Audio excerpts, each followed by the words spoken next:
150 km de côte entre le Touquet et Dunkerque, en passant par Calais. Scruté chaque fois que la météo le permet par ses pilotes de la police aux frontières. Ce jour-là, il repère, au milieu du chenal, de petits points noirs. 2 embarcations, Vincent. Ah oui, peut-être une troisième. Oh, ouais, d'accord. La première, Ah, ils n'ont pas de gilet. Hein. une trentaine de migrants, pas de gilet. Ok. Ces bateaux ont quitté la plage au petit matin.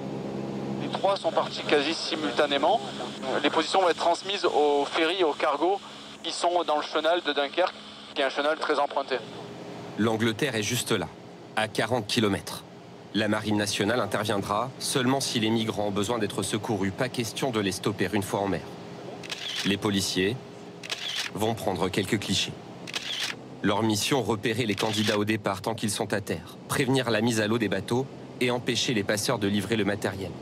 Une tâche sans fin. Dès qu'un passeur est interpellé, une filière est démantelée, il y en a une qui attend pour prendre la suite. Cette année, plus de 42 000 personnes ont tenté la traversée. C'est 10 000 de plus que l'année dernière.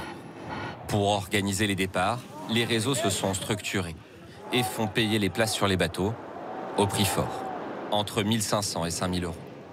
Mohamed a déjà fait 3 tentatives. Toutes ont échoué. Une fois qu'on a payé, on peut essayer de traverser 1 fois, 2 fois ou 100 fois.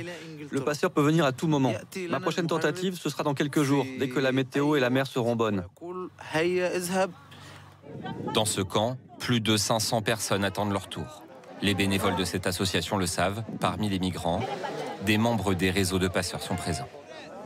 Des gens qui surveillent et qui font payer. Ils font payer la nuit, ils font payer la douche. 1 euro le repas chaud, 5 euros la douche, 30 euros pour ta famille. Et puis gars et casque.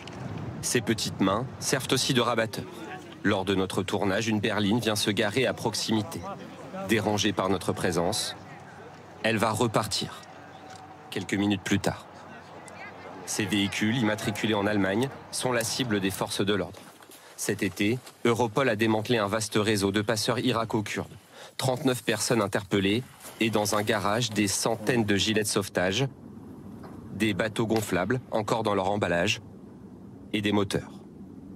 Les bateaux étaient fabriqués en Chine, puis stockés en Allemagne, avant d'être livrés en voiture à un point GPS précis, quelque part le long des côtes françaises. En moins de 2 ans, ce réseau est soupçonné d'avoir fait passer 10 000 personnes pour un bénéfice estimé à 15 millions d'euros. Ça, c'est les planches du fond du bateau, en fait. Ces bateaux, les gendarmes continuent pourtant d'en neutraliser tous les jours ou presque le long du littoral. Toujours la même marque, le même modèle. Ils livrent du prêt à l'emploi. Bateau, moteur, nourri, jerrycan d'essence, pompe. C'est organisé, on est sur quelque chose qui est clairement de type mafieux. Les moyens de lutte contre l'immigration illégale n'ont jamais été aussi importants. Mais les passeurs s'adaptent et osent même faire de la promotion sur Internet. Sur TikTok, des dizaines de comptes promettent, en albanais, un passage garanti et en sécurité, vidéos à l'appui. Nous décidons de contacter l'un de ces passeurs. L'homme est en Angleterre et accepte d'expliquer son rôle. Moi, je suis passé l'été dernier avec les Kurdes. Je suis passé et j'ai pas payé. Je leur dois de l'argent. Alors, je m'occupe des comptes TikTok pour eux. C'est tout ce que je fais. Depuis le début de l'année, 340 passeurs présumés ont été interpellés. C'est 100 de plus que l'année dernière. Tout autre chose à présent. Les restaurants universitaires qui font face, on le sait, à une augmentation du prix des matières premières, les fruits,